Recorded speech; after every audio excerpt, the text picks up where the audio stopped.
আমি অত্যন্ত হৃদয়ের গভীর থেকে সমবেদনা জ্ঞাপন করছি। আপনারা জানেন সদ্য বৈষম্য বিরোধী ছাত্র আন্দোলনের সেই যৌক্তিক দাবি আদায়ের লক্ষ্যে যে সমস্ত হাজার হাজার লাখ ছাত্র জনতা মাঠের মধ্যে নেমে তারা যৌক্তিক দাবির আন্দোলনে অনেকগুলো প্রাণ চলে গিয়েছে। অনেক মা তার সন্তানকে হারিয়েছেন, অনেক বাবা তার সন্তানকে হারিয়েছেন, অনেক ভাই তার ভাইকে হারিয়েছেন। অনেকগুলো মানুষ তাজা তাজা প্রাণ আমাদের থেকে বিদায় হয়ে গেছে।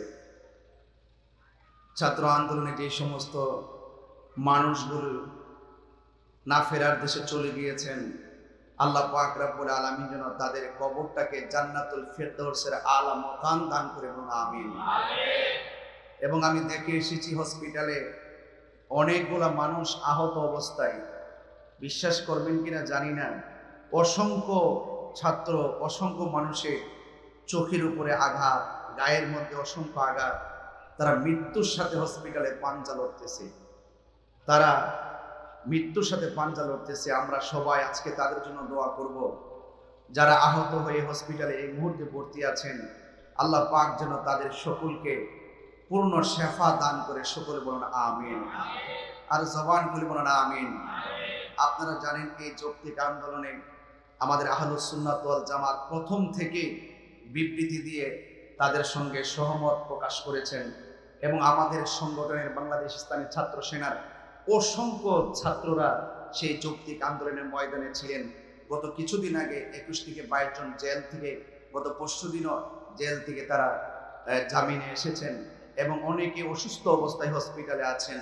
এবং আমাদের আহলুস সুন্নাত ওয়াল জামাতের সাংগঠনিক সব ছেলেরা ময়দানে ঝাঁপিয়ে পড়েছিল, সেই ময়দানে তারা ছিল। এই জন্য আজকে যারা এখানে উপস্থিত হয়েছেন আপনাদের সকলকে বলবো, আপনারা সবাই অন্তত পক্ষে যারা আহত হয়ে এখন হসপিটালে মৃত্যুর সাথে পাঞ্জা লড়ছে তাদেরকে যেন আল্লাহ পাক নেক হায়াত দান করে আমিন করেন। আরো জবান খুলে বলেন আমিন। আপনারা জানেন আমার ব্যাপারে আমি কিন্তু প্রায় 1 মাস পরে আজকে কিন্তু মাইক ধরেছি। আমার লাউডলি প্রবলেম ছিল, এই জন্য আমি কিন্তু লাউডলি কথা বলতে পারি নাই। তো সেই জন্য আপনারা জানেন যে বাংলাদেশের যে কোনো যৌক্তিক দাবি আদায়ের লক্ষ্যে, সম্প্রীতির লক্ষ্যে এই দেশে হিন্দু খ্রিস্টান বৌদ্ধ যার যার অধিকারের আদায়ের সংগ্রামে আমি সবসময় যুবকদের পাশে ছিলাম। কথা বলেন ঠিক কিনা? অনেকে আমাকে বলছে তাহির হুজুরের মাহফিলে শুধু পোলাপান আসে। আমি বলছিলাম পোলাপানি একদিন ইতিহাস পাল্টাই দিবে। কথা বলেন ঠিক না? এই জন্য পোলাপানদেরকে নিন্দা করতে নেই, পোলাপানদের মনের কথা জানতে হয়। কথা বলেন ঠিক না বেঠে? বাবা জন্ম দেয় সন্তান, কখনো কখনো সন্তান কি চায় বাবাকে জানতে হয়। কথা বলেন ঠিক কিনা? এই জন্য আপনাদের সকলকে বলবো, আমরা সকলে মিলেমিশে এই বাংলাদেশটাকে সুন্দর করে সাজাতে চাই। কথা বলেন ঠিক কিনা? আমি কিন্তু গত কিছুদিন পূর্ব আমি প্রত্যেকটা মাহফিলে শুধু ওই কথাটাই বলছিলাম, দুর্নীতিবাজদেরকে বলতাম, প্রায় মাহফিলে বলতাম, আরে বেটা দুর্নীতি কইরা দেশের টিহা বিদেশে পাঠাইস না, এই টিহা বাংলাদেশের একটা গার্মেন্টস এই কর্মসংস্থান খুললা বাংলাদেশের বেকারদের জন্য কর্মসংস্থান খুলে দিলে আমাদের দেশের উন্নয়ন হবে। কথা কোন ঠিক না বেটি? এই সমস্ত দুর্নীতিবাদ যারা দুর্নীতির সাথে জড়িত এবং এই যে আমাদের বৈষম্য বিরোধী ছাত্র আন্দোলনে যারা এই হত্যাকাণ্ডের সঙ্গে জড়িত, আমি প্রকাশ্যই বলছি, সবসময় বলবো, বলেই যাব, তাদেরকে শাস্তির আওতায় আনতে হবে। কথা কোন ঠিক না বেটি? আরো বড় করে বলেন ঠিক কিনা বলেন? যতগুলো দুর্নীতিবাজ ধরা পড়েছে প্রত্যেকটা টাকা বিদেশ থেকে নিশ্চিত করে আমার দেশে আনতে হবে এবং তাদের অ্যাকাউন্টকে জব্দ করা হোক, কারণ তারা আমাদের বাংলাদেশের মানুষের অধিকারকে নষ্ট করেছে। কথা বলেন ঠিক কিনা বলেন?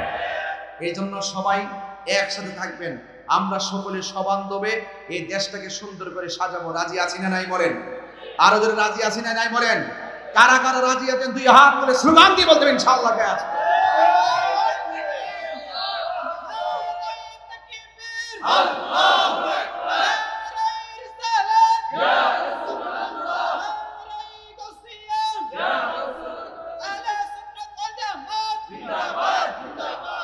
দুই হাত সোজা করবেন, একদম সোজা করবেন। আমরা দেশে শান্তি চাই কি চাই না? শান্তি চাই কি চাই না? আমরা ধর্ম নিয়ে কথা বলি, ধর্মের পাহারা দিয়ে কথা বলি। কথা বলেন ঠিক না বেটি? আমরা কোন রাজনৈতিক দল বুঝি না, আমরা বুঝি হক কথা, সত্য যেখানে আমরা সেখানে উলামায়ে কেরামদেরকে বলবো, উলামায়ে কেরামগণ ঐক্যবদ্ধ হওয়ার এখনই উপযুক্ত সময়। কথা বলেন ঠিক কিনা? উলামায়ে কেরামরা যদি ঐক্যবদ্ধ হয়ে যায়, এই দেশে দুর্নীতি চলবে না। কথা বলেন ঠিক না বেটে? এই দেশে সন্ত্রাসী চলবে না। উলামায়ে কেরাম ঐক্যবদ্ধ থাকলে এই দেশে মাদক, ইয়াবা, দুর্নীতিবাজ থাকবে না। কথা বলেন ঠিক কিনা? এই জন্য আমি পরিষ্কারভাবে বলতে চাই, আমি আগেও ছিলাম যেভাবে, এখন আছে সেইভাবে। আপনারা জানেন আমি বাংলাদেশের কোনো রাজনৈতিক দলের সদস্য পদও ছিলাম না। আমি সাদাকে সাদা বলতাম, কালোকে কালো বলতাম। কথা কোন ঠিক না বেড়ে? আমি হক কথা বলতে কাউকে ভয় পেয়ে কথা বলি না। সেই জন্য আমাদের সবচেয়ে বড় কথা, আমরা ধর্ম নিয়ে কাজ করি, ধর্মকে পাহারা দিয়ে রাখি। কোন ধরনের ইন্দুর বাতারে যেন আমাদের রাসূল পাক সাল্লাল্লাহু আলাইহি ওয়াসাল্লামের শান মান আজমতে আঘাত দিয়ে কথা বলতে না পারে। কথা বলেন ঠিক কি না বলেন? তো আমাদের যুবক ভাইরা কি সবাইকে আমার সাথে একমত আছেন? সবাইকে একমত আছেন? আমি একটা স্লোগান দিব, দুই হাত তুলে আওয়াজ আকাশ বাতাস মুখরিত করে আওয়াজ তুলতে হবে, নারায়ে তাকবীর, আল্লাহু আকবার, নারায়ে রিসালাত, ইয়া রাসূলুল্লাহ, আহলুস সুন্নাত ওয়াল জামাত, কোরআন সুন্নাহর আলো, মিলাদ কিয়ামের আলো, মিলাদ কিয়ামের আলো, নারায়ে তাকবীর, আল্লাহু আকবার। সকলে বলেন আলহামদুলিল্লাহ। আপনারা জানেন ইন্টারিম গভর্নমেন্ট, অন্তর্বর্তীকালীন সরকার দায়িত্ব নিয়েছে, ঠিক কি না? আমি দেখেছি কোন মন্দিরে যদি কেউ আক্রমণ করে, সেই মন্দিরকে পাহারা দেওয়ার জন্য বহুত মাদ্রাসার ছাত্র, স্কুলের ছাত্র, গ্রামবাসী সবাই মিলে মন্দিরে পাহারা দিছে। কথা কোন ঠিক কিনা? এটা সম্প্রীতি বাংলাদেশ। কথা কোন ঠিক কিনা? এখন আমি অন্তর্বর্তীকালীন সরকারকে দায়িত্বহীন কণ্ঠে শুধু এতটুকু বলবো, আমরা লক্ষ্য করেছি আমাদের সুন্নি অনেক মসজিদ থেকে ইমাম সাহেবদেরকে গলায় ধাক্কা মেরে এক শ্রেণীর দুষ্কৃতিকারী বের করে দিচ্ছে। কথা বলেন ঠিক কিনা? অন্তর্বর্তীকালীন সরকারকে আমি বিনীত অনুরোধ করব, আমরা লক্ষ্য করেছি এক শ্রেণীর মানুষ আল্লাহর ওলিদের মাজারে আগুন লাগিয়ে দিচ্ছে। কথা কোন ঠিক কিনা? আল্লাহর ওলিদের মাজারকে ভেঙে দিচ্ছে। আমি অন্তর্বর্তীকালীন সরকারকে এবং বৈষম্য বিরোধী ছাত্র আন্দোলনের যত সমন্বয়ের কাছে, আমরা মন্দিরে যেমন পাহারা দিব, আমরা মাজারও পাহারা দিব, আমরা মসজিদও পাহারা দিব। কথা বলেন ঠিক কিনা? যারা মন্দিরে আগুন লাগিয়ে সম্প্রীতিকে বিনষ্ট করতে চায়, এরা দেশের দুশমন। যারা আল্লাহর ওলির মাজারকে আগুন দিয়ে পুড়িয়ে দিতে চায়, তারাও দেশের দুশমন। কথা বলেন ঠিক কিনা?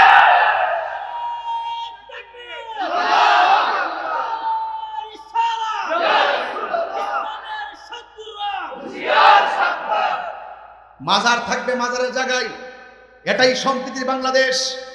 মন্দির থাকবে মন্দিরের জায়গায়, এটাই সম্প্রীতির বাংলাদেশ। গির্জা থাকবে গির্জার জায়গায়, এটাই সম্প্রীতির বাংলাদেশ। পেগোডা থাকবে পেগোডার জায়গায়, এটাই সম্প্রীতির বাংলাদেশ। মসজিদ থাকবে মসজিদের জায়গায়, এটাই সম্প্রীতির বাংলাদেশ। এই সমস্ত উপাসনালয়ে এই সমস্ত প্রত্যেক মুসলমান এবং ধর্ম বর্ণ নির্বিশেষে প্রত্যেকে যার যার স্বাধীন মতো ইবাদত করবে, স্বাধীন মতো তাদের উপাসনা করবে।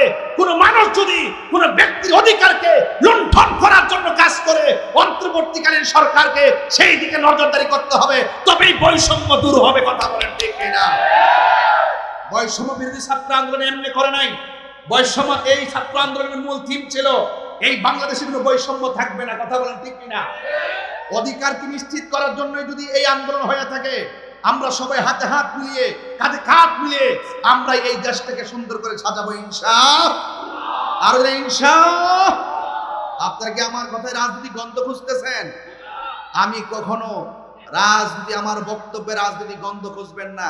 কথা বলেন ঠিক না বেটি? আমি আবারও বলি, আমি বাংলাদেশের তথাকথিত কোনো রাজনৈতিক দলের সদস্য পদও ছিলাম না।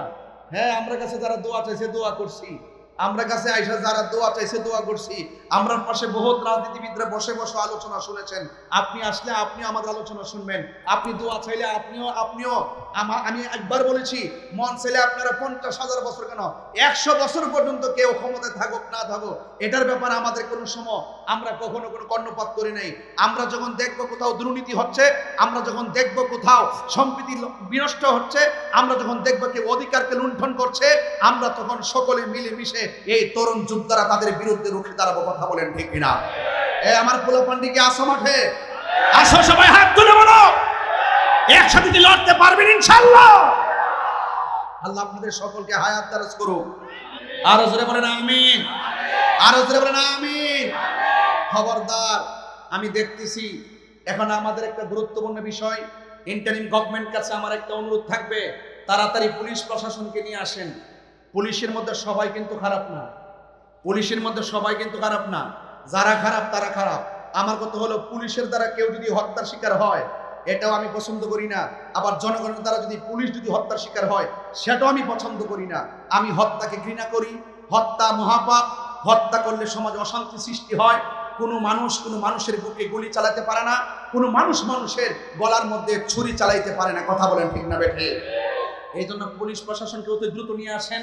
আমি প্রায় সময় লক্ষ্য করছি, গত পরশুদিন আমাদের যে একটা রুট, আমাদের ব্রাহ্মণবাড়িয়া বিজয়নগর কখনো ডাকাতি দেখি নাই, এই পরশুদিন 2 বার ডাকাতি হয়ে গেছে। এই রাস্তাঘাট এখন নিরাপদ মনে হচ্ছে না। এই জন্য পুলিশ প্রশাসন ছাড়া এই টেকেল দেওয়া সম্ভব না। এই জন্য যারা পুলিশের মধ্যে অসংখ্য লোক ভালো আছে কিনা বলেন, তাদেরকে নিয়ে আসুন। আমার এই সোনার ছেলেরা সারা রাত্র রাস্তায় পাহারা দিবে, তাদের তো লেখাপড়া আছে, তাদের তো নিরাপত্তার ব্যাপার সেপার আছে কিনা বলেন। এই জন্য প্রশাসনকে নিয়ে আসুন। এবং আমরা লক্ষ্য করেছি অনেক জায়গায় ডাকাতির উপদ্রব বেড়ে গেছে। এগুলো শান্তি শৃঙ্খলা ফিরিয়ে আনতে প্রশাসনকে জায়গা মতো দায়িত্ব দিতে হবে এবং প্রশাসন নিয়ে আসতে হবে এবং আইন শৃঙ্খলা বাহিনীকে অত্যন্ত তৎপরতার সাথে। আমি বারবার বলতাম যে পুলিশ প্রশাসন আমাদের ভয় নয়, পুলিশ প্রশাসন আমাদের বন্ধু, কিন্তু আমি চাই পুলিশ জনগণের বন্ধু হয়ে থাকবে, কাহারও তাবেদারি করবে না। কথা বলেন ঠিক কিনা? কাহারও কথায় পুলিশ তার নৈতিক যে অধিকার এটাকে বিসর্জন দিবে না। পুলিশ তার নীতিগত দায়িত্ব পালন করবে, তবে তাদের প্রতি আমাদের সেলুট, আবারও সেলুট থাকবে। কথা কোন ঠিক না বেঠে?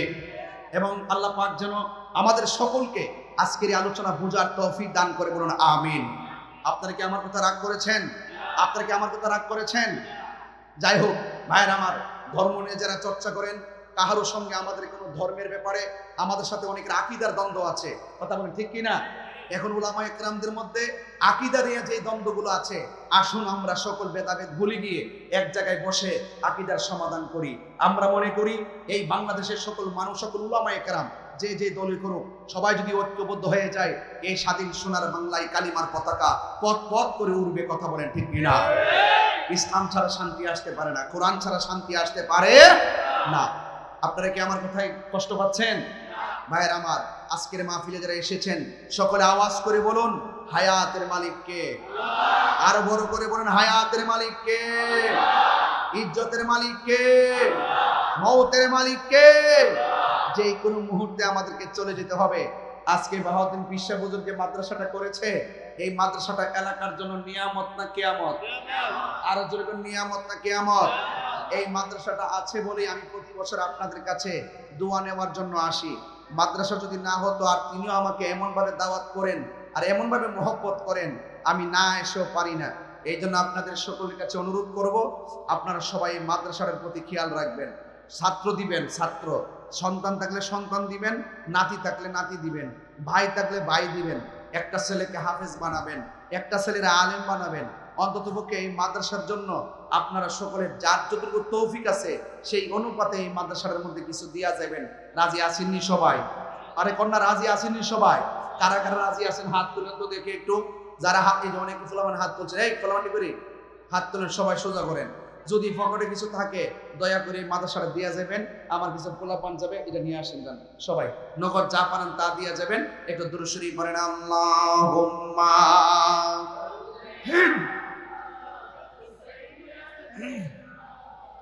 মাওলানা মুহাম্মদ ওয়া আলা আলি সাইয়্যিদিনা। সবাই আমার সাথে বলেন, ইয়া রাসূলুল্লাহ ইয়া হাবিবাল্লাহ ইয়া রাসূল ইয়া হাবিবাল। সবাই মহব্বতে নবী খুশি হবেন। ইয়া রাসূলুল্লাহ তুমি জীবন, তুমি মরণ, আধার ঘরে তুমি আপন, তুমি জীবন, তুমি মরণ, আধার ঘরে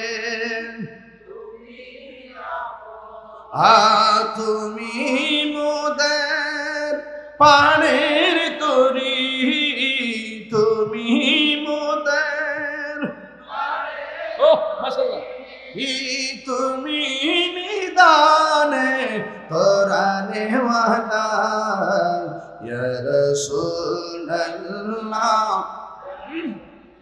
বল্লা ইয়া রাসূলুল্লাহ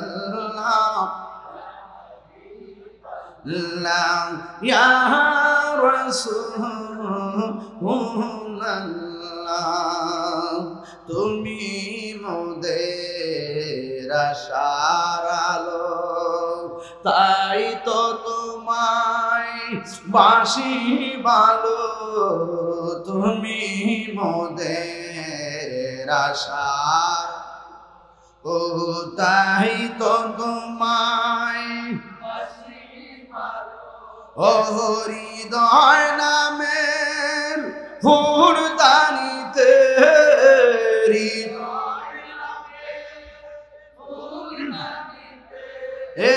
গেতে রেখেছি প্রেমের মালা ইয়া রাসূলুল্লাহ ইয়া হাবিবাল্লাহ ইয়া রাসূল ইয়া হাবিবাল্লাহ ইয়া রাসূলুল্লাহ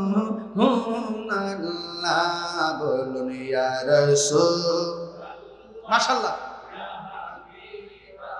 লা ইয়া রাসূল ইয়া হাবিবাল্লাহ ইয়া রাসূলুল্লাহ একটা জবান বন্ধ রাখবেন না, মহব্বতে মায়ার সুরে বলুন সুবহানাল্লাহ।